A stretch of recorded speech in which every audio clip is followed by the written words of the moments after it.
नमस्कार मित्रों, स्वागत है आप सभी का आपके अपने ही पसंदीदा यूट्यूब चैनल में। जी हाँ मित्रों, जैसा कि आप सभी को ज्ञात है कि आज आपका टुडे का प्रथम और द्वितीय प्रश्न पत्र आपका कंप्लीट हो प्रश्न पत्र की हम आंसर की आपको प्रोवाइड करा चुके हैं मित्रों। वहीं पर आपके तृतीय सेमेस्टर के द्वितीय प्रश्न पत्र यानी कि समावेशी शिक्षा और 2020 का जो कंप्लीट पेपर आपका जो आज हुआ है उसका कंप्लीट और ऑथेंटिक सॉल्यूशन आपको मिलने वाला है मित्रों। इसलिए यदि आप हमारे चैनल पर न्यू विजिटर हैं तो चैनल को सब्सक्राइब कर लीजिए और चैनल को सब्सक्राइब करने के पश्चात जो पास में बेल आइकन है उसको प्रेस कर लीजिए ताकि समय से लेटेस्ट वीडियो का नोटिफिकेशन आपको मिलता रहेगा मित्रों।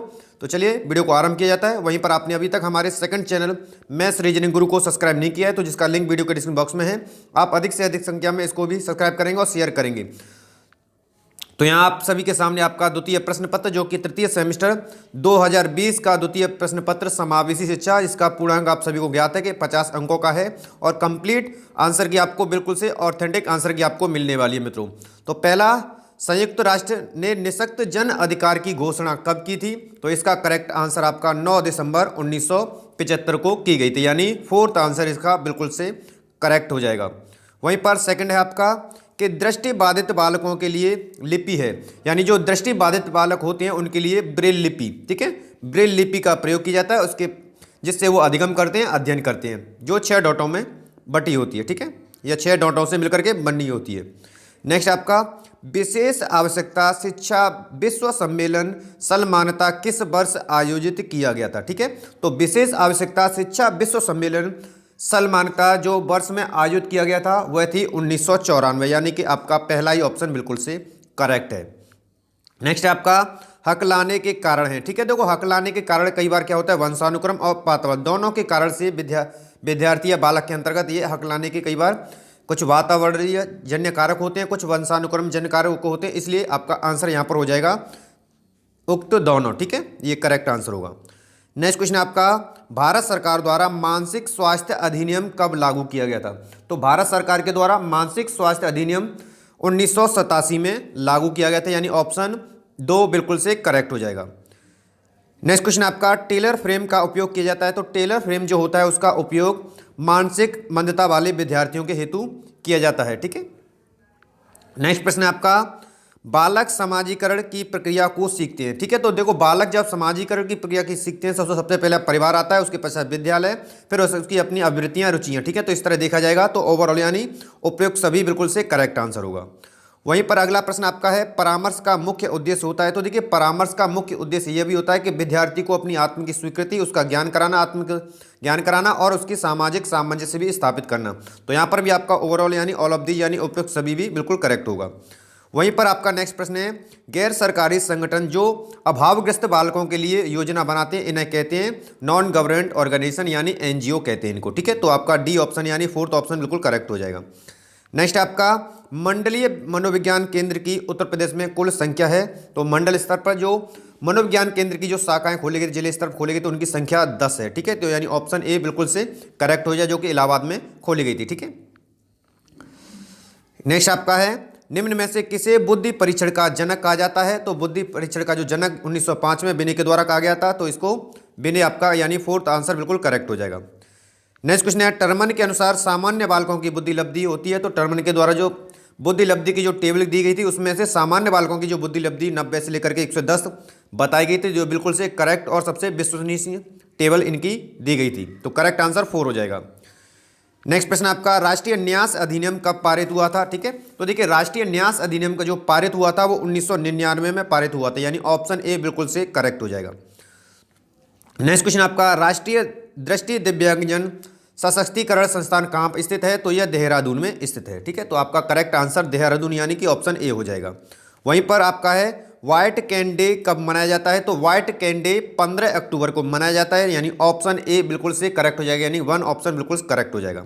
वहीं पर जो आपकी नेक्स्ट श्रृंखला है प्रश्नों की अति लघुत्तर प्रश्नों, तो नेक्स्ट प्रश्न आपका श्रवण क्षीणता के प्रमुख प्रकार कौन कौन से हैं? ठीक है, तो श्रवण क्षीणता के 4 प्रकार थे, जैसा कि मैंने आपको कई बार वीडियो में आपको तैयारी के माध्यम से बताया कि इसके 4 प्रकार होते हैं, जिसमें कम श्रवण बाधित बालक जिनकी सुनने की जो डेसिबल होती है 31 से लेकर के आपका 51 डेसिबल तक होता है। वहीं पर मंद श्रवण बाधित बालक, तो इनका जो डेसिबल स्तर होता है 55 से लेकर के 69 तक के मध्य होता है। ठीक है, वहीं पर आपका तृतीय टाइप जो होता है आपका गंभीर श्रवण बाधित जिनका डेसिबल स्तर होता है 70 से लेकर के आपका 89 डीबी तक होता है। वहीं पर अगला जो है पूर्ण श्रवण बाधित, यानी पूर्ण श्रवण बाधित बालक, ठीक है। तो इनका ये चारों प्रकार मैं आपको बता चुका हूँ। इनका डेसिबल स्तर होता है 90 से लेकर के 100 तक होता है, ठीक है।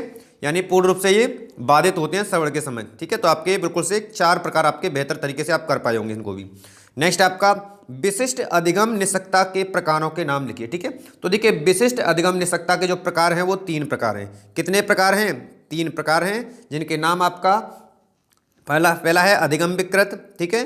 पहला कौन सा है? अधिगम विकृत, ठीक है। दूसरा आपका संचार विकृत, ठीक है, संचार विकृत। और तीसरा आपका है पेशीय या कौशल विकृत, ठीक है, पेशी या कौशल विकृत। ये 3 प्रकार हैं आपके विशिष्ट अधिगम निषक्ता के प्रकार, ठीक है। तो बेहतर तरीके से आप इनको भी जवाब दे पाए होंगे मित्रों। बढ़ते हैं अगले क्वेश्चन की ओर। नेक्स्ट क्वेश्चन आपका पिछड़े बालकों की एक विशेषता लिखनी है, ठीक है। तो जो पिछड़े बालक होते हैं उनकी एक विशेषता लिखनी है। तो आप बता सकते हो इनकी शैक्षिक उपलब्धि जो एवरेज यानी सामान्य से कम होती है। और एक और यदि आप लिख कर पाएँ तो सीखने की गति इनकी काफ़ी धीमी होती है, ठीक है। इनकी बुद्धि लब्धि सामान्य से कम होती है। तो 3 बता दिए, आप 1 लिखना था, ठीक है। चलिए नेक्स्ट प्रश्न आपका समस्यात्मक बालक किसे कहते हैं? तो देखिए समस्यात्मक बालकों की एक डेफिनेशन आपको एक अपने शब्दों में लिखनी है।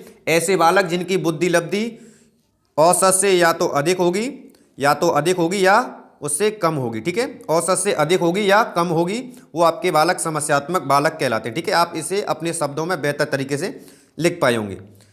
नेक्स्ट आपका बुद्धि लब्धि ज्ञात करने का सूत्र है आई क्यू बराबर यह होता है आपका MA/CA × 100, ठीक है। तो बेहतर तरीके से आप इसको भी जवाब दे पाए होंगे।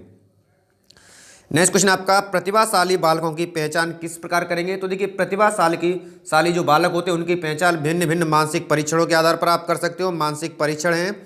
मानसिक परीक्षण आपके उनके आधार पर कर सकते हो जिनकी बुद्धि लब्धि 140+ एबव होती है। वह सभी बालक जो होते हैं प्रतिभाशाली मेधावी बालकों के अंतर्गत आते हैं, ठीक है। नेक्स्ट क्वेश्चन आपका बाल अपराध रोकने के 2 उपाय लिखने थे, ठीक है। तो देखिए बाल अपराध रोकने के लिए जो उपाय है, पहला उपाय है निरीक्षण, ठीक है। निरीक्षण के माध्यम से बालकों का निरीक्षण समय समय पर किया जाना चाहिए। और सेकंड जो उपाय है नैतिक शिक्षा का प्रदान करके या नैतिक मूल्यों का ज्ञान करा करके, ठीक है। नैतिक शिक्षा का ज्ञान करा करके या नैतिक मूल्यों का ज्ञान करा करके बाल अपराध को रोका जा सकता है, ठीक है। चलिए बहुत अच्छे, अगले प्रश्न की ओर बढ़ते हैं। अन्वेषण विधि की खोज किसके द्वारा की गई थी? तो अन्वेषण विधि की खोज आर्मस्ट्रॉन्ग महोदय के द्वारा, किसके द्वारा? आर्मस्ट्रॉन्ग महोदय के द्वारा की गई थी, ठीक है। प्रत्येक आंसर आपका ऑथेंटिक है मित्रों, इसलिए सभी आंसर आपके बिल्कुल करेक्ट हैं। नेक्स्ट आपका कृत्रिम अंगों का निर्माण को कहा जाता है? तो देखिए कृत्रिम अंगों के निर्माण को कहा जाता है आलिक को, ठीक है। क्या कहा जाता है? आलिक को, ठीक है। आलिक को या एलिक को, कई बार ए भी लगा दिया जाता है। तो आप दोनों, तो आलिक को हिंदी में कहा जाएगा, अंग्रेजी में एलिक को कहा जाएगा, जिसे 1972 में इसकी स्थापना कानपुर में की गई थी, ठीक है। तो कृत्रिम अंगों का निर्माण कहा जाता है एलिक को या आलिक को, ठीक है।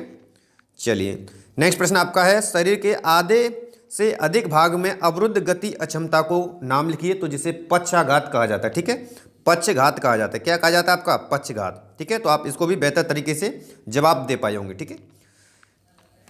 नेक्स्ट प्रश्न आपका समायोजन एवं परिष्करण में अंतर बताना है। समायोजन का अर्थ होता है कि विद्यार्थियों के द्वारा भिन्न भिन्न पर्यावरणीय कारकों में समायोजन स्थापित करना। वहीं पर परिष्करण का अर्थ होता है कि जो भी पर्यावरण होता है उसकी सुंदरता आदि उसको परिष्कृत करना, यानी उसको साफ सुंदर आदि बनाना।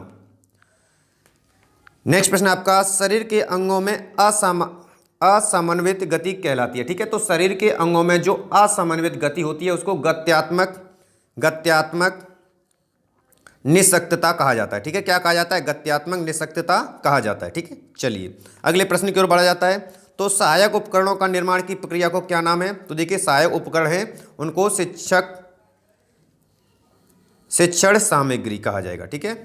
शिक्षण सामग्री कहा जाता है। चलिए नेक्स्ट प्रश्न आपका निःशक्तता के प्रतिमानों के नाम लिखने हैं, ठीक है। तो देखिए निःशक्तता के प्रतिमान निम्न है, जिसमें आपका पहला है दानार्थ प्रतिमान, ठीक है।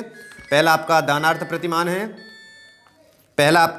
प्रतिमान है। दूसरा चिकित्सीय प्रतिमान है आपका। तीसरा सामाजिक है और अगला आपका पुनर्वास या सामाजिक, ठीक है। तो बेहतर तरीके से आप इनको भी जवाब दे पाए होंगे। चलिए नेक्स्ट प्रश्न है आपका आप कक्षा में श्रवण निषक्त बच्चों की पहचान करेंगे तो आप भिन्न भिन्न विधि विधि एवं प्रविधियों के जो सरल बाध्यताओं के लिए बनाई हैं उनके माध्यम से आप सरल बाध्य या निःशक्त वाचकों की पहचान कर सकते हैं। यानी भिन्न भिन्न विधि प्रविधियों के माध्यम से हम क्लास में यानी बच्चों की श्रवण बाधित या श्रवण निःशक्त बच्चों की पहचान कर सकते हैं। भिन्न भिन्न विधि प्रविधि जिसमें हमारे परीक्षण भी आ जाते हैं। तो उम्मीद करता हूं मित्रों आप सभी को हमारे द्वारा ये आंसर की जो प्रोवाइड की गई आपके तृतीय सेमेस्टर के द्वितीय प्रश्न पत्र समावेशी शिक्षा की, जो आपको काफ़ी पसंद आई होगी। यदि वीडियो पसंद है तो मोर देन लाइक और शेयर करेंगे। और अभी तक आपने हमारे सेकंड चैनल मैथ्स रीजनिंग गुरु को सब्सक्राइब नहीं किया है तो जिसका लिंक वीडियो के डिस्क्रिप्शन बॉक्स में है, तो आप अतिशीघ्र से अतिशीघ्र इसको सब्सक्राइब करेंगे और ज़्यादा से ज़्यादा संख्या में इसको शेयर भी करेंगे मित्रों। चलिए मिलते हैं नेक्स्ट वीडियो में, तब तक के लिए नमस्कार मित्रों, धन्यवाद आप सभी को।